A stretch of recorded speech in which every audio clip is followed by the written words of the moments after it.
good the reviews were and stuff like that. Like, I think I watched an interview with Tarantino not too long ago where he talked about since he started making movies, like which movies he wished he made starting from like the Reservoir Dog age, like from what was that, 92 and on. He said he wished he made like these 15 movies, and one of them was Speed. Yeah, I read somewhere that he turned it down, and so did Rennie Harlan. Rennie Harlan would have been a good choice. I think Tarantino. Yeah. I don't know about Tarantino Speed. I think it's too actiony and too like it needs that 90s action flair. I think Jan de Bont did an excellent job with this, and Joss Whedon did a bunch of punch ups on the script. Oh, did he? Yeah, it was originally written by Graham Yost, and it was more of a Die Hard type role. Right. Stephen Baldwin turned it down.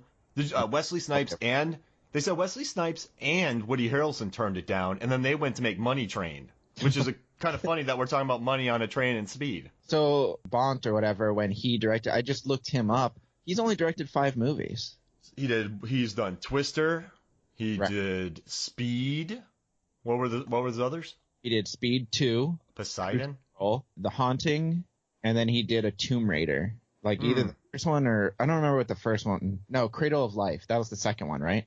That one's not bad. Lara Croft punches a shark. Yeah, I don't remember that one at all. I saw it in theaters. I don't remember either of the Tomb Raiders, but I think that one came out in 2003, and that was his last movie he directed. Wow. I mean, he's worked on films since then, just like cinematography, I guess, and maybe producing. He was a cinematographer before he got started. Right. I just think, like, I don't know, Speed, and I have a soft spot for Twister. Like, I think he was good at, like, the action type, 90s action films. And those films were blockbusters. Twister, Twister was a legit blockbuster. I mean, it's not just it's a real $350 million grossing film. That was huge. Yeah. Oh, no, it was big. Yeah, that doesn't happen anymore. All right, so final thing about this. What do you think about the final line? I'm taller. Yeah, but I'm taller. Does that mean his arms are longer because he's taller? I think it means now that Dennis Hopper doesn't have a head, he's taller. I don't know. I don't think it's like the best. It's no like smile you son of a bitch from Jaws. Yeah. It's no final line like that, but it's okay, I guess. So you and I had 2 totally different readings. I thought since he was taller, that meant he had longer arms, which isn't always true. So he was able to pick his head up. But it's funny. So he's now without a head, and now Keanu Reeves is taller than him. That's what I'm saying. Is I think it's because he doesn't have a head. He's going, yeah, but I'm taller because now he's definitely a foot shorter without the head. Oh, that's brilliant. I'm thinking. I don't know. But like you said, like most of that fight was like wrestling back and forth. There's some punches landed, but it's kind of hard when you're going 70 miles per hour on a train. Those punches when he's holding the dead man switch, those would hurt. Getting hit with that plastic remote control. Yeah, for sure. And I like that Dennis Hopper yelled at him, "I'm gonna get you!" And then I mean, I think Dennis Hopper loved playing like that kind of, but like just chewing that scenery. Imagine being the supervillain though, and just you're going after a guy and you just yell, "I'm gonna get you!" Would you ever do that if you were a supervillain? I mean, a supervillain, I see it. The real world villains, I don't see it. I see it from like the Batman original series for sure. I'm gonna get you, Batman. Say, yeah, I'm gonna get you. Yeah, say. I can see that. Yeah, I don't know. It's kind of like a weird.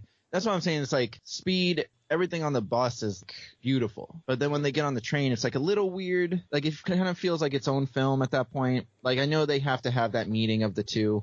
But it that's when it goes like full on 90s action. Oh yeah, I mean it's 3 movies with the elevator, and then you have the bus, and then the train. And I guess the train is probably the weakest part because how do you come down off of such a high from the bus? If that makes sense. Yeah, that's what I'm saying. But I mean, you need that Act 3. You need something where they are going to meet. It's weird to be like on another vehicle that's like a runaway. So many runaway vehicles. I mean, yeah. I guess it's better than a runaway cruise ship.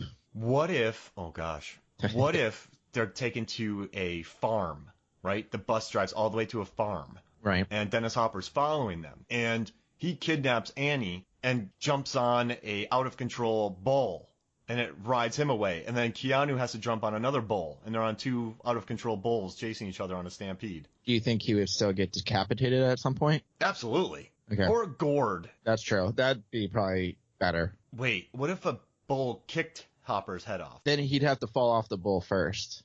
So he falls off the bull, gets rolled over. Yeah. And then a bull It's like just... the beginning of City Slickers, I believe. Yeah, you're right. the director's cut. Yeah. Oh, man.